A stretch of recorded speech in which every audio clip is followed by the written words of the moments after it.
Welcome to the Leadership Conversations podcast. I'm your host, Jono White. I'm the founder and principal consultant of Clarity.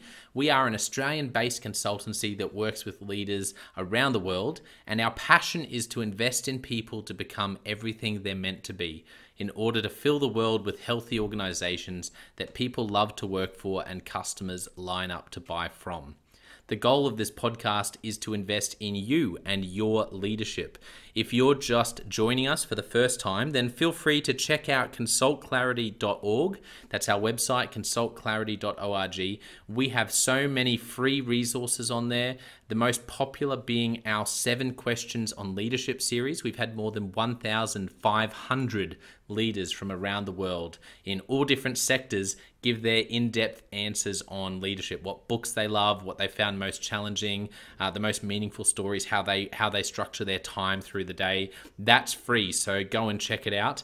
And we'd love to interview you about your leadership. I believe you have advice from your experience, your context, and your life so far that is important and can help other leaders. It's also a great way to give back. It's free to get involved, and you can do so by going to consultclarity.org/7-questions-interest, or just Google consultclarity.org 7 questions interest and fill out the form that pops up. We have a free resource for you on our website. It's called Leadership Survival Guide. It's a 57-page ebook. It has interviews with 10 world-class leaders, and you can go to consultclarity.org. It's right at the top, and get that today. We also have a daily email that we send out to over 15,000 leaders, and that email contains the highlights, our best content from our podcasts, our blog, my book, the books that we're loving that are out there about leadership.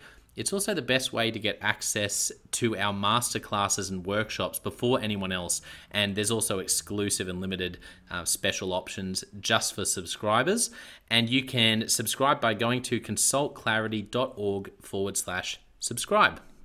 Now, my gift to you is to work incredibly hard to provide the best leadership content I can to invest in you and your leadership. So if you're finding our content helpful, if you find this podcast helpful, then your gift to me could be this. If you do find it helpful, then write a review or rate our content and make sure you subscribe or follow.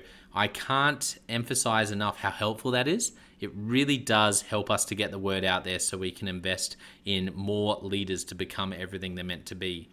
It also means a lot to me personally when people like you and people in our community share our content on social media. So if you do that, then please do look for me, Jono White, to tag me, and look to tag Clarity on whatever platform you're on. And our team, including me, I'm always looking to see when people have mentioned us so that I can engage with you. And also we look at sharing content. So if you write something about something we've done, there's also a good chance we'll share that with our followers. So if you could do that, that is a massive, massive help as we try to invest in as many leaders as we can around the world. Last of all, you can check out my book about how to deal with difficult people even if you hate conflict. It's called Step Up or Step Out. It's available on Amazon. You can just look up Step Up or Step Out Jono White, or you can go to store.consultclarity.org/book and check it out there. I have coached leader after leader after leader, and in more than 50% of the sessions, this topic comes up. How do I deal with this person? I'm finding it really difficult, and I just want to find a way that doesn't blow up to just to have a difficult conversation, to lead them better. How do I do that? There's a 3-step process that I outline in this book that I believe can help you. Okay, let's get into today's episode of the Leadership Conversations podcast. Enjoy. Welcome to another episode of the Leadership Conversations podcast. Today's guest is Greg Luck. Greg is Chief Executive Officer of the Pickwick Group. Hi, Jono. How are you? I'm very well. It's great to have you on the podcast, and thanks so much for joining me. I guess first off the bat, can you share with everyone a little bit about what you do and your role at the Pickwick Group? Yeah, sure. Well, I'm the new kid on the block here. I've been here for about 10 weeks so far. I'm the new Chief Executive Officer of the Pickwick Group. It's a great Australian group of companies operating in the facility sector, facility services sector. About 40 years it's been in place, 40-year history and operations covering all of Australia and New Zealand. And I'm excited to expand on their reputation for quality and service and build and lead a team and with transformation and innovation at its heart. So it's an exciting time. Yeah, that's awesome. They're lucky to have you in the role, and I'm sure vice versa. It sounds like a good fit. So now that you've told us a bit about what you're doing at the moment, would love to hear some of your story. So as you look back, even to even as far back as childhood, what are some of those moments along the way that have really shaped you becoming the leader and the person you are today, Greg? Yeah, sure. I guess the earliest formative moment was when I left high school. Straight out of school, I became an apprentice mechanic, and I was actually quite a shy person, lacked confidence in the early days of my working life. But during those formative years, I had two great mentors that gave me confidence as a young guy and backed me, most importantly. The support I got from them helped me to win some professional competitions for my trade, which in turn grew my confidence to then take a leap of faith into my first leadership role at the sprightly age of 21 years old. And it's a classic baptism of fire moment when you're thrust into the role to manage people twice your age.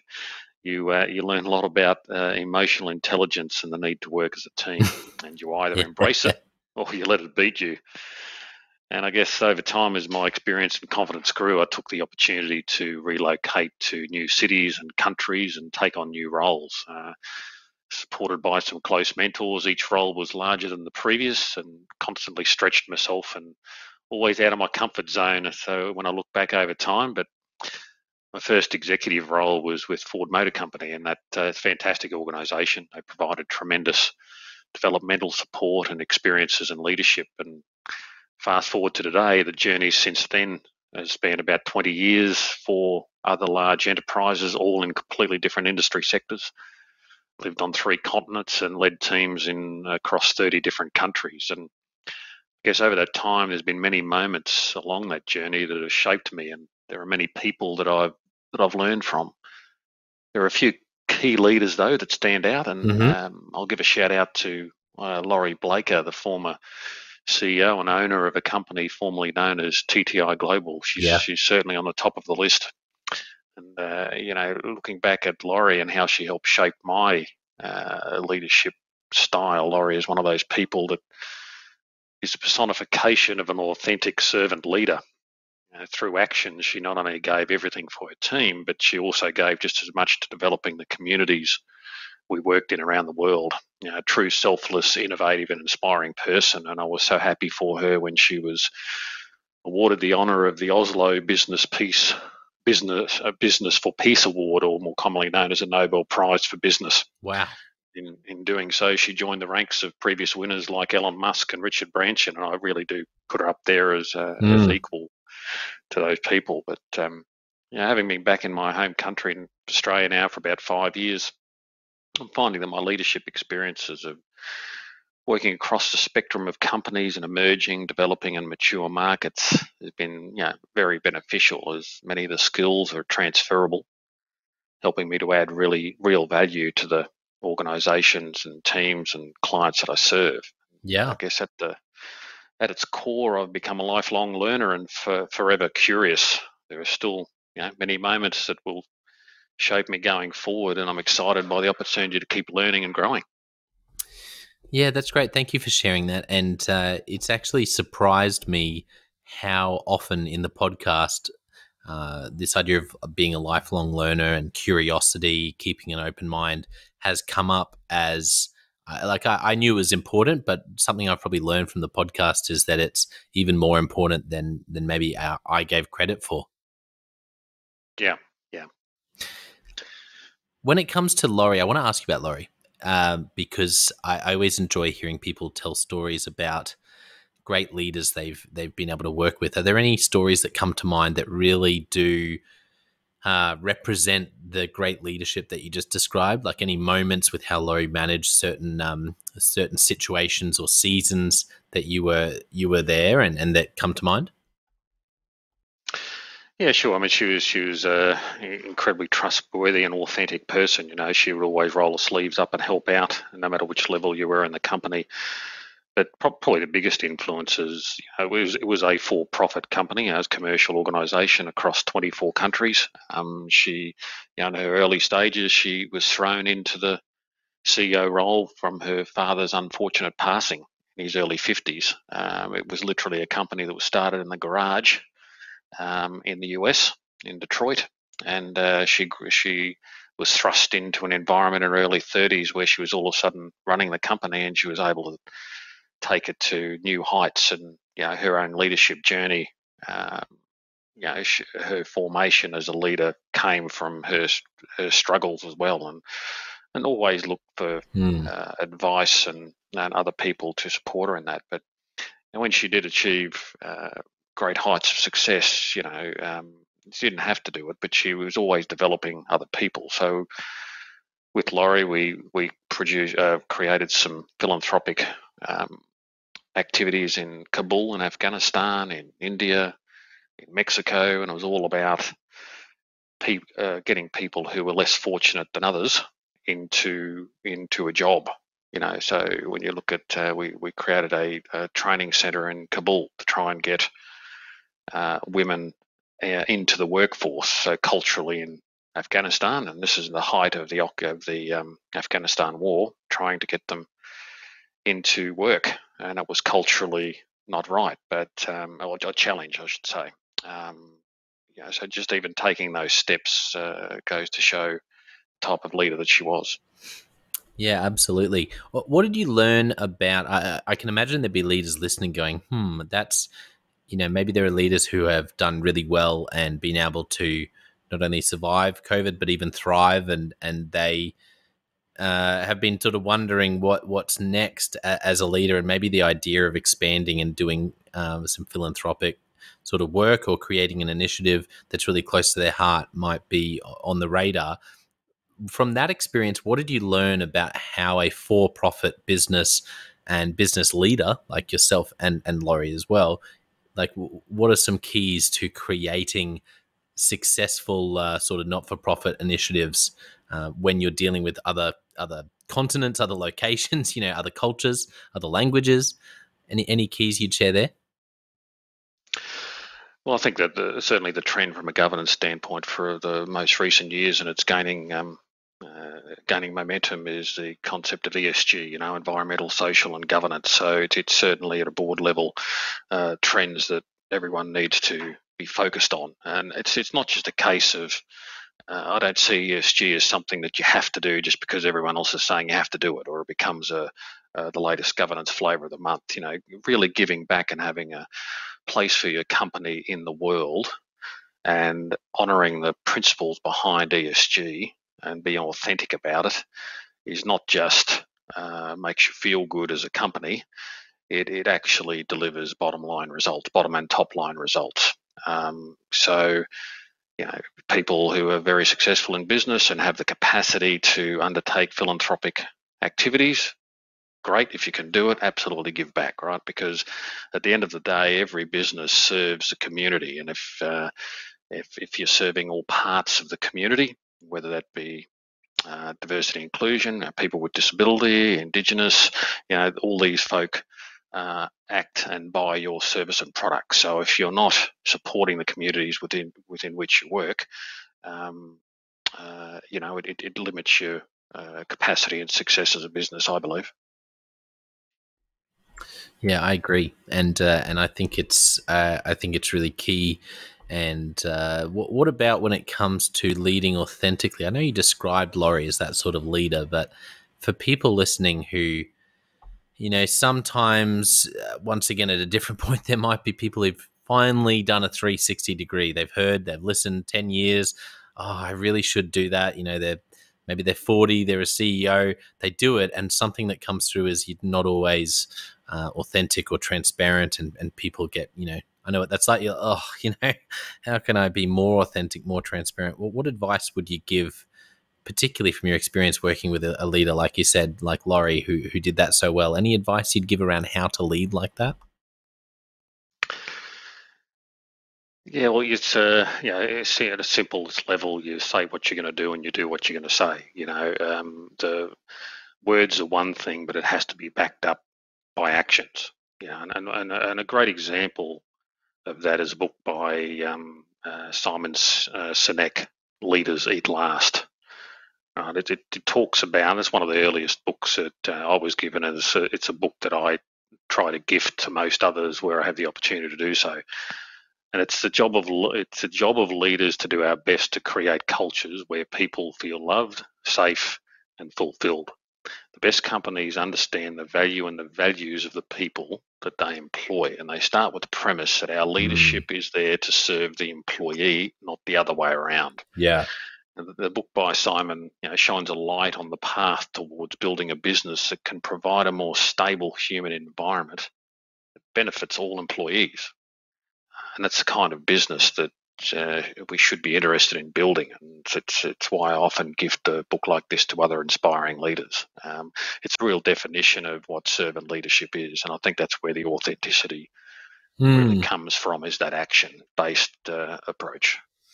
Yeah, that's interesting. That's the number one takeaway for me from, more than 70 interviews on this podcast with great leaders. It's come up more than anything else is exactly what you just said, that great leaders don't see their people as being there to serve and support them, but they actually see their role as supporting and serving their people. And for me, the most helpful takeaway, because sometimes that can feel a bit abstract, but I think even just thinking of your executive team for leaders in larger contexts, just thinking of your executive team and thinking, how can I support them?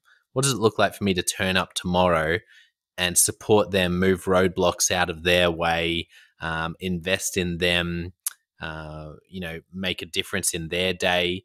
I think sometimes just starting with your team that you lead with, you don't want to end there, but starting with really going to work with a thought of how can I support and serve them is a good way to make something that can seem a bit abstract actually be practical. Yeah, exactly right. As a leader, I think you need to get out of your team's way. If anything, you're removing blockers that prevent them from being their best. You're only as good as the team that you have and the team that works with you. And as a leader, I'm a very big one in making sure you get out of their way, but you make sure you let them be the best they can possibly be and remove barriers to success. Yeah, absolutely. Some great thoughts there. Any stories from your more, I guess, recent years of leadership as you've been in different cultures? It could be from your time where you were working with Laurie at TTI Group, but any other stories that really remind you why you do what you do? That were those sort of key moments where that really stuck with you as an important moment in your journey as a leader. Yeah, actually, it's when I actually resigned from TTI, sort of ironically, was one of the hardest but decisions of my life, but also the easiest decision of my life, and I'll explain that. So, my father, who had a disability late in life, I'd been travelling a lot over the years and wasn't able to be back in Australia to support. And he was in the final stages of his life, so I couldn't handle that from being able to support him from sitting in Detroit in the US. So I just literally gave up everything. And but so it was a hard decision to obviously leave Laurie, and what we were doing at TTI Global was a fantastic company. But at the end of the day, family is number one. So coming back, and I guess I learned from both her, and it was a difficult time, but you come back and you take care of those that you love, etc. So, and I managed to come back to Australia and spend some quality time with my father before he passed, and was able to lead a fantastic team at Help Employment Training, which was a non-for-profit organisation in the disability sector. So, I had some lived experience in that space. It was a brand new sector to myself, and just the ability to change people's lives through not-for-profit activities, Mm. the most disadvantaged in our society, was incredibly rewarding. and something that I'll never forget. And we had a fantastic team there, and time has moved on, and now I've got an opportunity to transform and disrupt a completely different industry again. So Yeah. it's exciting times. Yeah, thank you for sharing that story. I think sometimes we, when we're chatting about leadership, we share stories of an amazing triumph, a business triumph, how we, and those are important and they're part of the journey. But then I think it's good to share those moments where you've had to make maybe a challenging decision from a business perspective, where there was a sacrifice because of your personal values, and I think that's what great leaders do. And I just think that's a really, I really appreciate you sharing that story and being vulnerable with our listeners to share a little bit about that part of your life, and what I see that as really courageous and decision, and keeping the main things the main thing, and going, this is actually going to be worth it. Giving this up is going to be worth being able to spend that time with my dad. I think that was a lovely story. Thank you.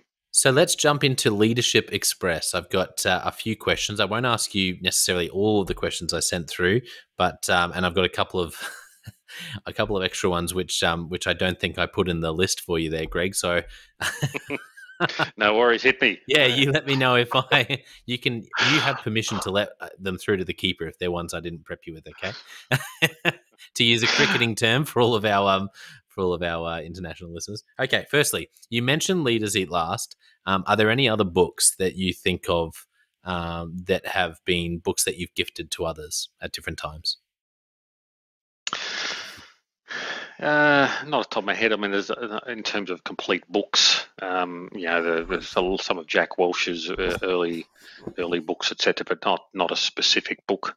I do definitely like the insights that McKinsey Quarterlies provide. I find them incredibly valuable. Yeah. Yeah, that's a great recommendation, McKinsey Quarterlies. Thank you. Right now, are you in the middle of reading or recently have read any great books or any great podcasts that you're listening to, or maybe a blog? You mentioned McKinsey Quarterly. That's fantastic. Anything else that you're just right now really enjoying? Yeah, I've just part way through a book by Adam Scott, a book called Think Again. Incredibly insightful. It talks about how to get out of your own way when you're thinking, and expanding the mindset. That's a great one. A great podcast, which I listen to quite regularly, is a friend of mine. Is the No Bullshit Leadership by Marty Moore. He's a great local Brisbane leader who, in the space of 3 years, went from a CEO at CS Energy to having a Wall Street Journal best-selling book and podcast with over 2 million downloads worldwide. Incredible achievement. And yeah. Where I met Marty and I were part of the same CEO Institute syndicate group, which I'm still part of. Yeah. And I remember him discussing his idea and brainstorming with us how to develop his podcast and share his leadership insights with others. And it's amazing. I can highly recommend his podcast. And he just got a book out, and it's now the Wall Street bestseller as well. Amazing. Keeps it simple, practical, content's digestible, relevant. And what Marty's been able to achieve is inspirational, not only from his success, but through what content he provides, has been able to achieve in developing and helping other leaders. So, yeah, great. That's a good one. That is a good one. Thank you. Great recommendation. And another Brisbane boy, another Brizzy local. Love it. We love pushing Brisbane. I always joke that I'm waiting for my Tourism Queensland sponsorship, Greg, because I'm always raving about Brisbane. Although recently, to be honest, I've been doing equal measure of New Zealand, because a few people have mentioned New Zealand, and it's got nothing to do with leadership, but I feel like New Zealand's gotten a massive plug the past couple of years. So equal measures, Brisbane, New Zealand, it's all beautiful down this part of the world.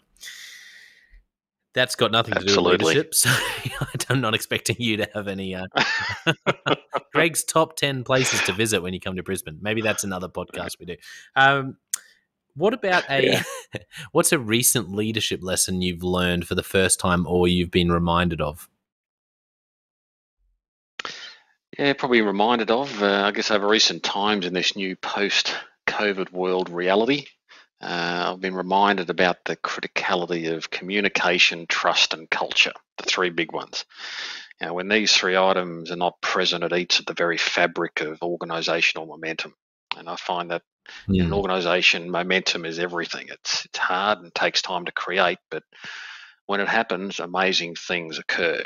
But it's equally hard to keep the momentum, and leaders are responsible to keep it. It's about everything you do every day. It's in every action you take, how present you are, and every word that you speak. But the key point is that it's not only about what you say, as I mentioned earlier, it's about what you actually do that is most meaningful. Hmm.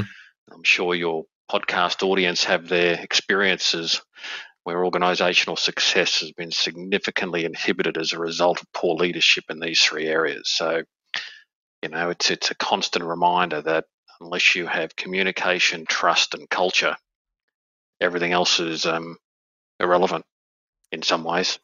Yeah, I like those words as well because communication. One of my favorite episodes I've done recently was Matt Abrahams from Stanford University, who has a great podcast called Think Smart, Talk Fast. I think it is. It really, really like very popular, well-known podcast, and we talked all about communication. And wow, I just took so much away from that, and it just reminded me of when I was chatting with him. You know how sometimes you say something out loud and then you think, I hadn't really thought that until now, until I've actually sort of been able to talk it out with someone. And as Matt and I were chatting, I was just saying how often, like the number of times I am working with a leader or with a team, and or with an organization where there's a bunch of fires and big issues going on. And as you drill down and really try to just get in there and help, you see that at the core of it all was just a handful of miscommunications. And the solution, often when you look at it, you go, well, there's lots of other things at play as well, sure. But the key thing is if people just communicated, um, really focused on communicating better and more effectively across the whole organization, so much of this, which has become expensive and painful for lots of different people and stakeholders, wouldn't have happened. Absolutely. And then the pace of change in business, the quickening, as everyone talks about, uh, requires communication skills at its core, because people just won't keep up. They'll get frustrated, they'll move on, it drives retention issues. But as equally, your business performance relies upon everyone being aligned and everyone aware of what their role is in the purpose of the organisation, and communication is critical in that. Yeah, absolutely. Are there any communication go-tos that you have, um, I guess, when you think of what you've learnt as a CEO in terms of communication? Are there any things that jump to the front of your mind? I know I didn't ask you this question in the prep, but is there anything around communication that's just one of the real keys for you in what it looks like, particularly as a CEO, to lead communication well and to lead by example in that area? Yeah, look, you've got to always paint the vision. You've got to paint the plan. You've got to paint the job role of an individual person in relation, and their role in delivering upon that plan or vision, etc. So it's that inclusive communication style, and yes, you have your executive team and you constantly communicate with them, but it's how do you've got to get the communication down to the front line, not down to, I believe in the inverted organisation, which most listeners will probably be aware of. And how do you get that message out to everyone? And I guess COVID was a great example. I can remember the first couple of months of COVID where the business was just changing so rapidly. We were, the stakeholders in the organisation, which the clients we were serving, changing minds and compliance requirements every 24 hours. And a great tool that we used at the time was, obviously the virtual meeting process, but we were recording almost, twice a week videos, interactive Q&As with everyone in the organisation, saying, okay, this is what we're doing for the next 2 to 3 days, and it required a bit of a sort of a command and control approach, which was a little bit foreign to me in many ways, because I don't sort of operate like that. But in some cases, you look at situational specific leadership traits.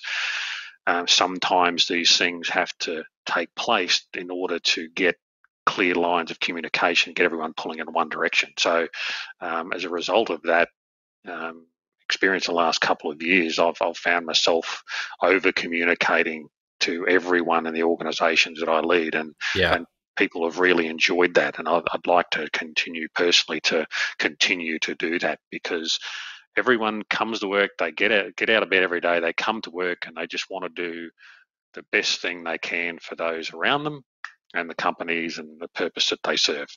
And unless they're fully aware of what's happening, you tend as a person to get frustrated and unaware of what you have to do each day. And I think that can inhibit an organisation's success.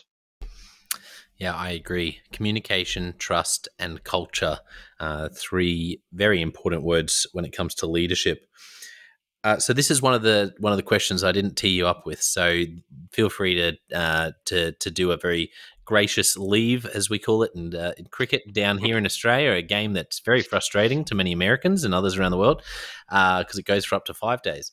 Now, do you have any favorite questions? Are there any Greg Luck questions that when you're in a one-on-one with one of your team, when you're in a team meeting, when you're meeting with a stakeholder, that if you think about it, you go, yeah, that is a question I tend to ask quite a lot. I'll give you an example, which is, for me, this is a simple one. I always ask the question, can you unpack that for me? And I don't know why. That's just that's my favorite tell me more version. That's the John O. White. Anyone who's ever worked with me will have heard me say that. Yeah, that's really interesting. Can you unpack that for me? And I didn't make that up, but that's one of my favorites. Do you have anything like that? Doesn't have to be that simple. Could be about in any sort of context. Any questions that come to mind that you ask a lot? Sure. What problem are we trying to solve? Oh, I ask that from a customer centricity standpoint. Right. No matter what business you're in, you have a customer, right? Yeah. And if you don't have a product or a service that is solving a problem for that customer, then you are forcing your own product and service in the way you perceive upon them. And any business, any way I've tried to operate, if you start with asking that question, what problem for the customer are we trying to solve, you can't go wrong, is what I've learned over time. Yeah, absolutely. Okay, next question. Let me ask you this one. What's a great piece of advice you've received? Yep, keep it simple and to the point, because at the end of the day, verbosity can be an inhibitor. Yeah, you know what? Where did I hear this? I think it was in. There's a great marketing book. It's very, very direct sales sort of marketing, but there's some wonderful principles that I believe are really significant in the psychology of how we think and how we feel when we're making decisions, by a guy called Russell Brunson. He's got a series of books, .com Secrets, Expert Secrets, and Traffic Secrets, and they're probably the best books on marketing I've ever read, in my opinion, and because it's an area I'm really passionate about. Anyway, he mentions in these books the stories, a particular story that in the 2016 election in America, I think it was 2016, they did. There's a particular sort of framework they can run language through to see what grade level that language is. I can't remember what it's called, but he mentions it in the book. And they took Donald Trump and a few of the other Republican candidates, and they ran their speeches, a number of their speeches, through this framework. And one of them came in at grade 9 level. A couple of others came in at grade 8 level. And I think someone was at grade 5 level. But one of the things that stood out, remember, this isn't in a negative way, but actually in terms of getting through to people and was Donald Trump's language he used in his speeches was at a grade 3 level. And they make the point that when you're communicating to the masses in particular, so the larger and larger your audience gets, but I think it's something for us to keep in mind within organizations as well, definitely when we're customer facing, is that if you look at the news, and this is what he talks about in the book, I think they do the same thing in the news. They focus on making their language about a grade 3 level because that's what we get used to consuming as an average. And so the problem is when we think we're really, or maybe we are really smart, you're really smart and you're speaking at a grade 11 level, you feel really smart, but you lose a lot of people because that's not naturally how we're consuming information. And that just blew my mind. I never would have thought that effective communication at a really large scale would actually be better at a lower grade level, which is really just saying simple words. Yeah, keep it simple. I mean, you don't have to oversell things. Now, I guess the Donald Trump example is one in itself, but when you're in a leadership capacity, when you're trying to either sell a strategy or bring people along for a journey, storytelling is incredibly powerful, but don't overlay too much noise in what the communication you're trying to get across. What we're really talking about here is effective communication. Yeah. And what is the definition of effective communication? Keep it simple, to the point, wrap a story or a case study around it so that it displays what problem you are trying to solve with it. I find a lot of people, and I used to be this way years ago, you used to try, you over talk, you add way too many words, but you're not focusing on the core thing that you're trying to get across, because you don't know that your audience understands everything that you're trying to say. So yes, you've got to bring the masses across. Yeah. Yeah, and I think something that I've found challenging is the idea of really trying to make one point a lot of the time as well, and just that idea of, it's not always, it depends on what you're communicating, but particularly if you have a short time, just being really aware that if I only have a short time, what's the one point I really want people to say? I remember working with someone who's a fantastic writer. She's actually a brilliant copywriter, and her background is journalism. And she gave me this hack, which she had learnt when she was a journalist, which was to always take anything you write and then ask yourself, and then rewrite it, starting with with the phrase in your own head, what I'm really trying to say, or what I mean to say is, and then rewrite it. And it's funny, but it's really helpful you say something, you write something, and then you go, yeah. And so what I'm really trying to say is, and then you reword it. And it's funny how much that helped me to actually rewrite things and go, yeah, that's way clearer the second time. The first time I thought it was clear, but once I started actually using that phrase and rewriting paragraphs and phrases when I was doing writing, I found it really helped me to communicate more clearly. Yeah. What about a movie or TV show that really impacted you? Doesn't have to be serious. We've had Golden Girls, Ally McBeal, Seinfeld. Yeah, no. I like Moneyball.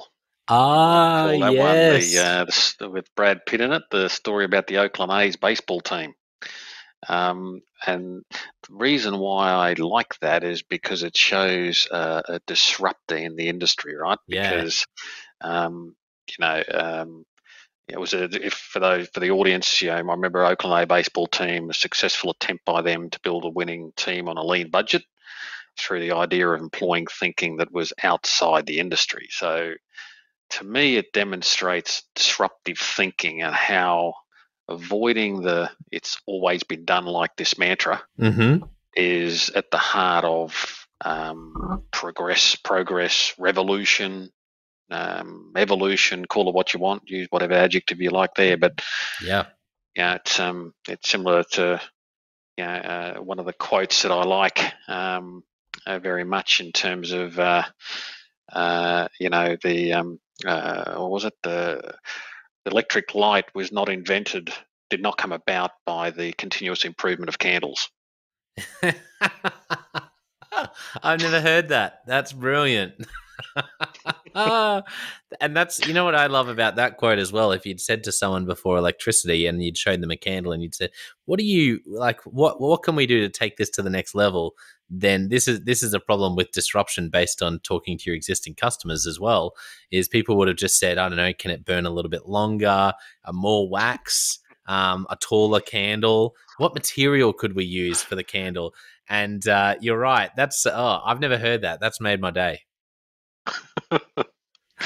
Yeah, so we're in a world of disruption, as we know, and you look back, we're only 10 years ago we had the iPad. Yeah, I know. That's it's crazy, isn't it? It's one of my most recent podcasts I recorded was with Guy Kawasaki, who used to be who was there at Apple in those initial days. He's now the chief evangelist of Canva and has a podcast. And so we were actually chatting a lot about this, about how do you create products and services that are truly what your customer needs and not what your customer tells you, which will always be, using the candle analogy, a bigger, better candle for cheaper. But to actually, Yeah. and he just talked about why Apple was such a unicorn in the ability to continuously invent the next thing in the past, to go from MacBook to iPod to iPhone to iPad to just these ideas that weren't just another bigger, faster, better, but actually were the next revolution. You've I really appreciate your experience in this, because it was interesting chatting with him about from a tech perspective. But for you, are there any keys, any advice that you'd give to leaders on how to facilitate and lead disruption when you're in a company where you need to push the envelope and work out what electricity might look like for you as a company, rather than just improving the candle? Absolutely. I always start with the front line. So I joined this company 10 weeks ago, just before Christmas, and the first thing I did was get out on the front line with the teams to see where the magic happens, so to speak. And it's incredibly empowering what you find out and what you learn from the folks who are delivering on the front line and talking authentically with customers. Um, I'm not from this industry at all. The reason, and that's the reason why the board of Pickwick Group decided to give me the opportunity to join this fabulous company. And I'm not.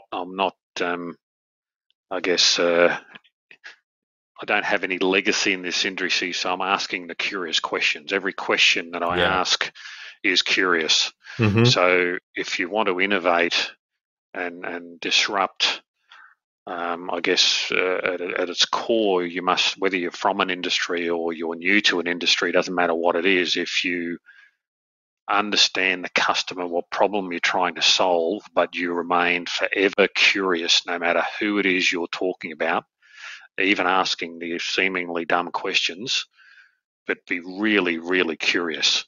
And Yeah. the amount of innovation that's available within the teams you already have is quite astonishing. Mm. As a leader, if you go in saying, well, I know everything about this industry, so therefore I'm a CEO that, I know everything, I'm going to solve every problem, that is completely the wrong way to approach leadership. Yeah. Leadership is about bringing people along and maximizing their ability and their insight, their innovation. Mm. You don't, if you expect that you have all the answers, I've seen you'll fail in leadership. So remain curious, connect with everyone and every stakeholder that the organisation serves, and you'll be amazed at what can be achieved. Yeah, I think you make a great point there. It's funny, isn't it, how counterintuitive so much of leadership is. I definitely, when I was growing up, would have assumed a great leader is a great talker, and yet the more I learn about leadership, the more I learn that the greatest leaders are much better at listening that's their real gift, even more than how well they might talk. And it's the same with, you'd think the greatest leaders have this bunch of people around them and who are all serving them and supporting them to do amazing things. And it's no, actually the best leaders are the ones who come to build teams around them who are smarter than them, and then say, how can I serve you and support you, and support people all the way to the front line. And I like what you just said there, because it's the best leaders don't come in and tell everyone where to go and how to do it. They actually come in with questions. And rather than being the smartest person in the room, which maybe naturally with our egos is for a normal person, normal human with some insecurities, it's accepting to actually ask the silly questions and create a culture where we can make mistakes, we can ask silly questions, because we need to be, and we can listen more than we talk, and get on the front line with people who are doing the real work and find out what's really going on, even if it doesn't look as shiny in the short term, because that's where the true growth happens, and that's true leadership. That's very good. Well, I have one more question for you. If you could only give one piece of leadership advice to a young leader, what would you say? Yeah, leadership is not about others serving you, it's about you serving others. And we've talked about that a lot today. Maintain humility, celebrate the wins with the team that work together to achieve it, and be their support in the darkest hours. And I've had some great mentors in my life, and so I'd say to them, get some mentors to help you. Listen and never stop learning. That's what I would say. That's pretty good. No, that's great advice. I love that. And I think I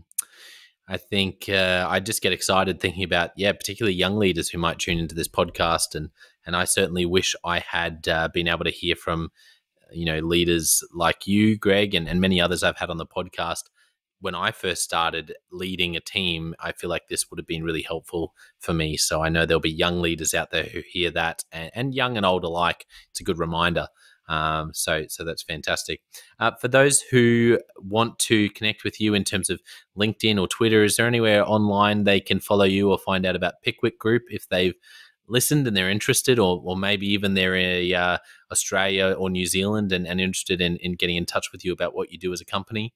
How can people contact you? Yeah, sure. Just jump on to the best way is jump on the LinkedIn. You'll find me, Greg Luck, CEO of the Pickwick Group. Pretty easy to find me, and love to hear from you. And if I can help in any way, happy to help. Yeah, thank you. That's wonderful. Very kind. Well, thank you to our listeners for tuning in. Great episode today. Wonderful stories. Really enjoyed the recommendation of definitely one of the best leadership recommendations of a movie or TV show, Moneyball. That's so true. I had never thought about that as such a good example of disruption. And it really is. It's a brilliant story from that perspective. It's a good movie as well, but a great link made by Greg. For listeners, don't forget, I also have the John O. White Leadership Podcast and Leadership Question of the Day. So they're two other podcasts that can invest in you and your leadership if you're looking for some more opportunities to listen and to grow as a leader. But I want to finish today by saying a massive thank you to Greg for being so generous, for sharing those stories and just some really wonderful advice that's ticking around in my brain right now. And I think that's a great sign that it'll be the same for a lot of listeners. It'll be challenging in the best sort of way for all of us to go out and lead a bit better today than we did yesterday. So thank you so much for coming on the podcast, Greg. You're welcome, and all the best to your listeners.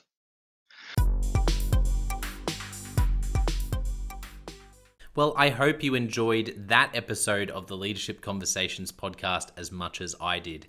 If you're joining us for the first time, don't forget to check out consultclarity.org. That's our website, consultclarity.org. We have so many free resources on there, including our 7 Questions on Leadership series. We've had more than 1,500 leaders from all over the world in all different roles, in different industries, answer these 7 questions on leadership, and leaders give these in-depth answers around how they spend their time, a book that's been significant for them. It's just a gold mine. It's completely free to access, so go to consultclarity.org and look for that. We'd also love to interview you about your leadership. I believe your experience, your life, your context means that you have advice on leadership that other leaders can learn from. Yes, you, if you're going, not me, well, no, I really believe you would have something to add. So if you're looking for a way to give back, it's completely free to get involved. And we would love to interview you through the 7 questions on leadership. You just go to consultclarity.org/7-questions-interest, or Google consultclarity.org 7 questions interest and fill out the form and get involved. We have a free resource on our website called the Leadership Survival Guide. It's a 57-page ebook, 10 world-class leaders giving their thoughts on leadership, and that's completely free. It's available on our homepage, consultclarity.org, right at the top, so make sure you go and get that and download it today. And we have a free daily email that you can subscribe to. We send this out to over 15,000 leaders from around the world. And it contains the highlights of content from our podcasts, our blogs, our books we're reading. It's got the best content, and it gives you exclusive, limited, early access to our masterclasses, workshops, new products, special offers. It's all for our subscribers. You can go to consultclarity.org/subscribe and join 15,000 other leaders. And you know, my gift to you is to work really hard, particularly through the Leadership Conversations podcast. I have been blown away by the quality of the leaders, and I'm learning as much as anyone in doing these interviews. So I'm having a great time. And my gift to you is to keep lining up the best leaders I can to invest in your leadership. Your gift to me, if you're finding this helpful, there is something that you could do that would help us out massively. And that is to write a review and to leave a rating for our podcast or wherever you're watching or listening to this. I can't tell you how much that helps us out. Also, subscribe or follow. It really does make a difference in helping us to help more leaders become everything they're meant to be. Another thing that means a lot to me personally is when I see our community share our content. So if you do share this or any other piece of content on social media, then thank you, and please do that. And look for me, Jono White, or Clarity, and tag us in your post. Our team is always looking for posts to engage with from our community, and there's also a chance that we'll share your content to go beyond and share it with our followers. Last of all, you can check out my book. It's called Step Up or Step Out: How to Deal with Difficult People Even If You Hate Conflict. I wrote this book because 50% of the coaching sessions I have with leaders, this topic comes up again and again and again. And it's this idea of, how do I have this difficult conversation? How do I lead this person better when I'm finding them difficult? Or in some cases, you look and you say, I think I might be leading a difficult person. They're just quite difficult to lead, or I'm finding them quite difficult to lead. So there's a 3-step process that I unpack in Step Up or Step Out. And the amazing thing, and I've literally done this myself, and I've heard it anecdotally from other leaders as I've coached them, is that if you follow this process, you will see that person step up and change their behavior or make a decision, which is to step out some of the time. 95% of the time, people will step up or step out in just 4 weeks. And I stand by that. It's you have to read the book to understand, but I really do believe in it, and I've experienced it firsthand. It works. So you can go to Amazon, look up Step Up or Step Out Jono White, or store.consultclarity.org/book. Well, thank you so much for listening. We're going to be back with a new episode next time of the Leadership Conversations podcast. And I hope today has helped you to take another step towards becoming the leader you're meant to be. See you next time.